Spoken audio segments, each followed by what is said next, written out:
If you're a bass player, you'll be happy to know that Apple has finally paid some attention to you in this latest version of GarageBand. Previously, you could connect and record your bass in GarageBand, but you had to go through one of the guitar amps, and it's not easy to dial in a decent bass sound through a virtual guitar amp. Happily, GarageBand now includes bass amp emulators.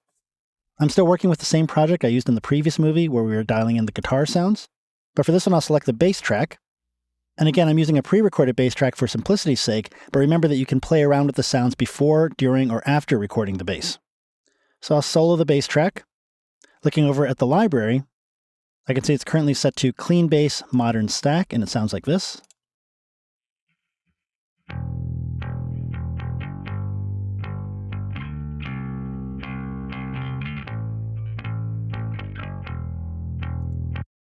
And you can see here that there are 3 bass categories.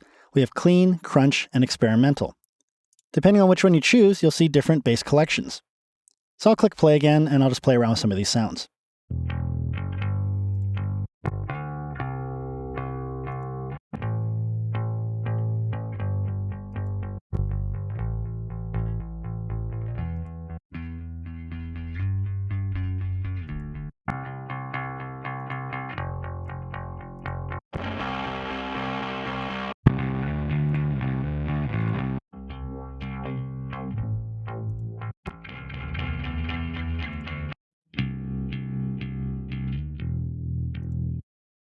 So I kind of like that modern stack as the starting point for this particular bass line.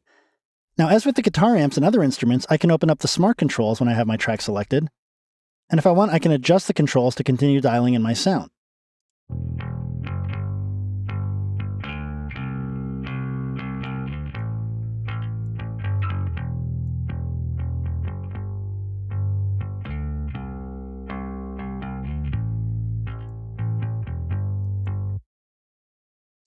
But what I'm not able to do is open the amp designer like I could with the guitar patches. Notice that clicking on this button has pretty much no effect. So for the most part, I'm limited to just using the dials on the smart controls and maybe switching over to the EQ tab to dial in some EQ.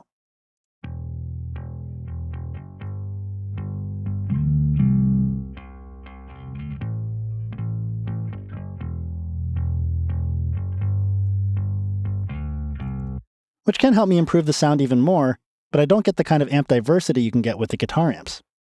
Although if you are looking for a more unique sound, there is a way you can add stomp box effects to your bass amp. Start by finding a bass amp that uses a stomp box for its sound. For example, under Crunch Bass, the Razor Bass sound indicates that it uses a pedal, because I can see that the stomp box button is now highlighted. So I can now click that and get access to the pedal board designer. And once you're in here, you don't have to use any of the pedals that are set up by default. I can just drag them all out of here.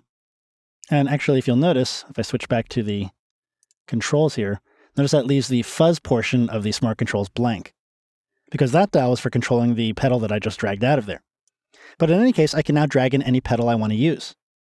Let's grab the robo flanger, and how about the grit? And then I can play with those pedals to adjust my sound.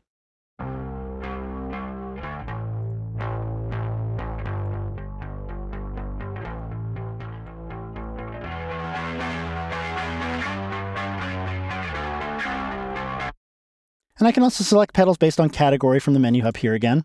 And I can even select the multi-pedal designs.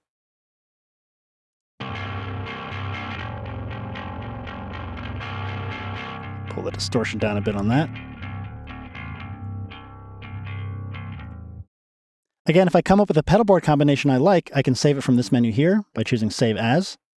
And if I want to make sure that I save the entire sound as it is, including the smart control settings, I can choose Save down here at the bottom of the library.